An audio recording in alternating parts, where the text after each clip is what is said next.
Ian, thanks for getting back on the podcast. Chris, Shelley, Matt, it is great to see you guys. Thanks so much for having me back on the show. Absolutely. Well, so first of all, congratulations on your new book. I love how sexy the title is and the book cover is. I always judge a book by its cover. So The Final Struggle is something you want to read? Yeah. I mean, come on.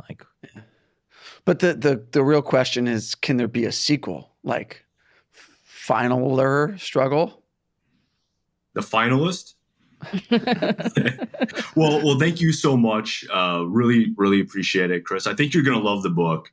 You know, just like my last book, The Chinese Invasion Threat, this book is a romantic comedy. It really is. So the last book, right? Do you guys remember the show we did? Yeah, I mean, the book is on our shelf, Ian. Yeah. So how Xi Jinping loved Taiwan so much, he wanted to unify together with it. So the new book is about China's global strategy. And it's all about how the Chinese Communist Party loves humanity and mankind so much that just wants to collectivize everything and bring everything into the House of China. Is there any limits to the size of Xi Jinping's heart?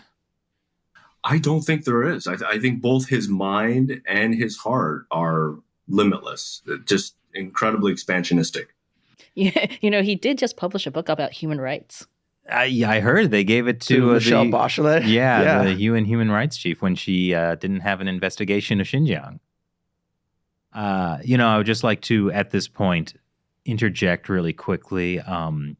Lawai86 just did a video about how China tried to bribe him to change his China content. And I feel like this was a very good example of the kind of content we could create if China were to bribe us. What kind of content? Well, we were just talking about how big Xi Jinping's heart is. Yes, that would do great on our channel. Xi Jinping's big heart. Hey, I'm sure the CCP can give us more than YouTube is giving us. Great, with no strings attached. None at all. I mean, that's what your book is about, right, Ian? That fact that the Chinese Communist Party loves the world with no strings attached?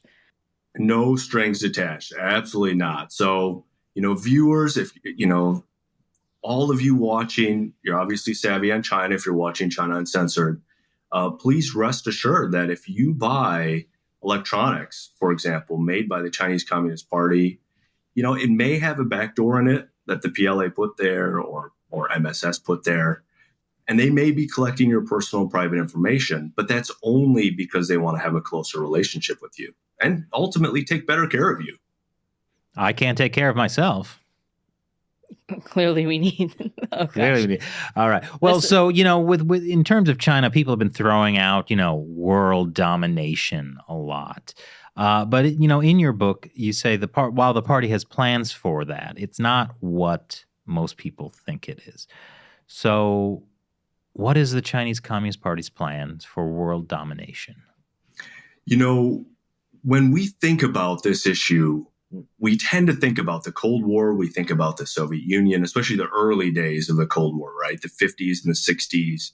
We talk about Sputnik moments, or we think back to World War II. We think about Nazi Germany and Imperial Japan. And so we tend to think of it in this very militaristic way. We think of it in Defense Department kind of terms. But actually, one of the things that came out of the research for this book is that that's not how the Chinese Communist Party thinks of it. So even though they're engaged in the largest peacetime military buildup the world has seen in a century, and they are, and it's incredible and it's disconcerting, actually, that's just one instrument of power that they are cultivating. So there's also economic power. They're very, very predatory in the economic space. They're very competitive. Same in technology. Same in the narrative, right? They're hoping to achieve narrative dominance as well.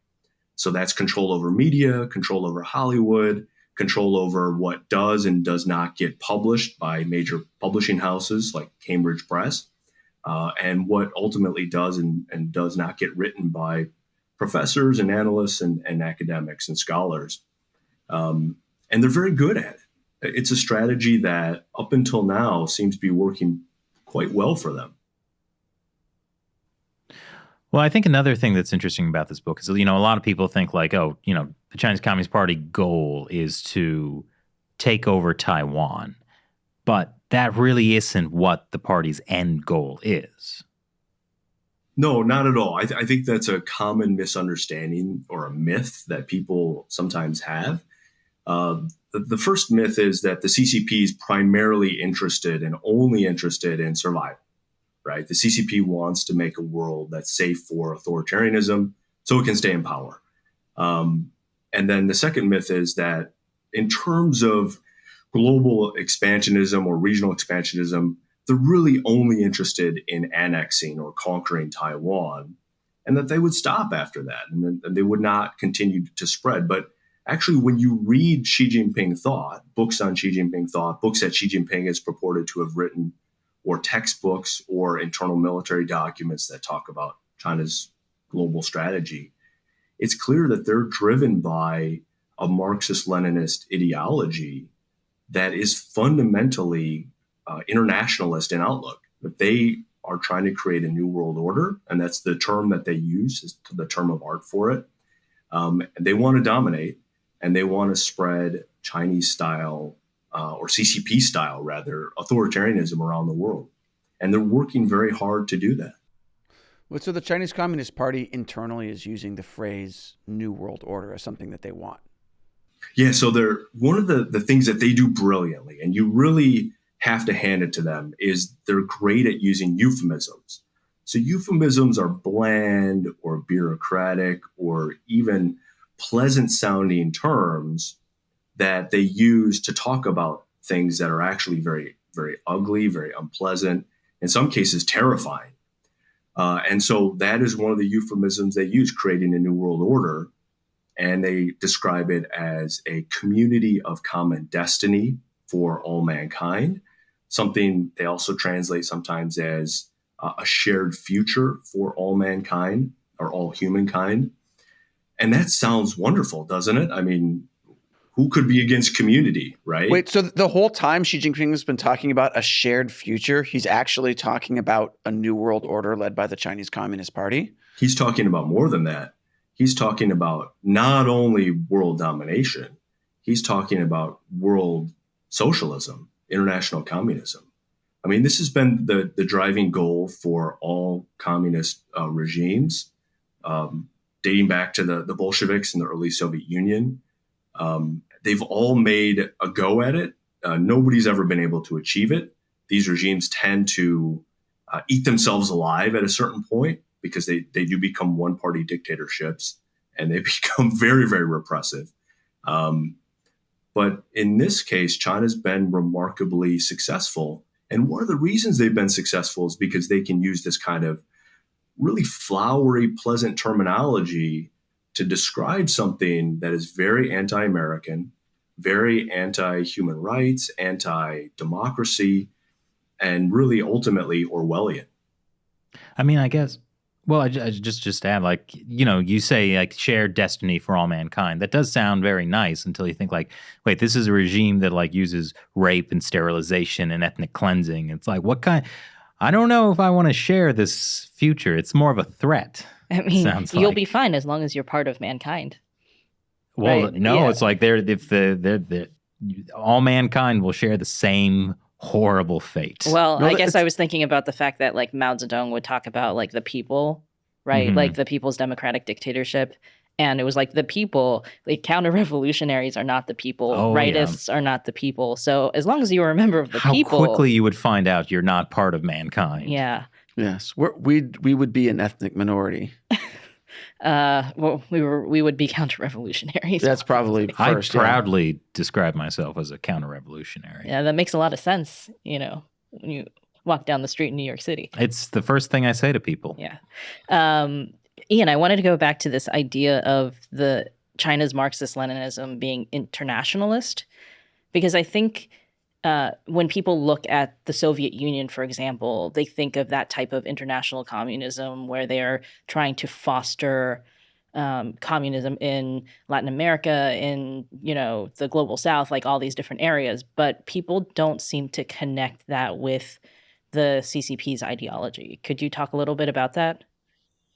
Yeah, no, that's absolutely right. I mean, when we think of the Bolsheviks, for example, and especially Lenin, it was clear you had Communist International.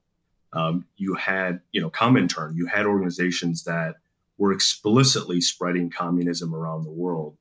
And they were doing so successfully, right? They spread it to China, they spread it to Cuba, they spread it to North Korea, to Cambodia, and a number of other countries. We tend to forget that that was absolutely what Mao Zedong set out to do as well. And Deng Xiaoping continued that legacy.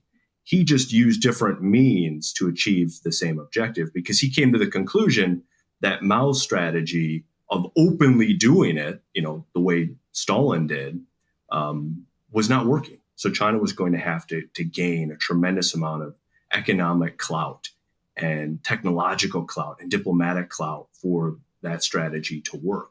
But the objective is the same. The organizations involved are the same. Organizations like the United Front Work Department, Communist International, now today is morphed into the International Department in China.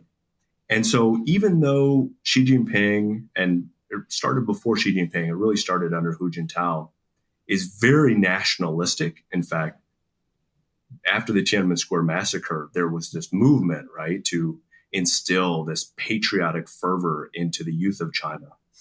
And it's very, very nationalistic. It's extremely nationalistic, in fact. So much to the point where it leads to some fanatical behavior.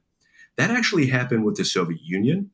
It's happened with almost every communist government around the world, is that at a certain point they do indulge in nationalism, but they still are telling themselves, they're telling their own people that they're doing it for the sake of all humankind.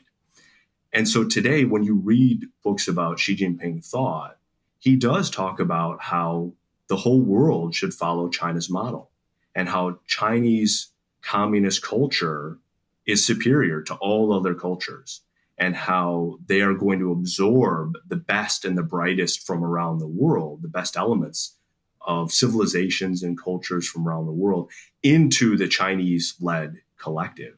And so there's still a very strong element of nationalism there, but they're doing it, under the guise of trying to improve the entire global order and to collectivize everybody.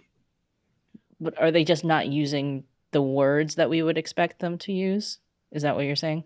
Actually, the story that I tell in this book, and one of the things that really shocked me in doing the research, is they use the exact terms that we would expect them to use.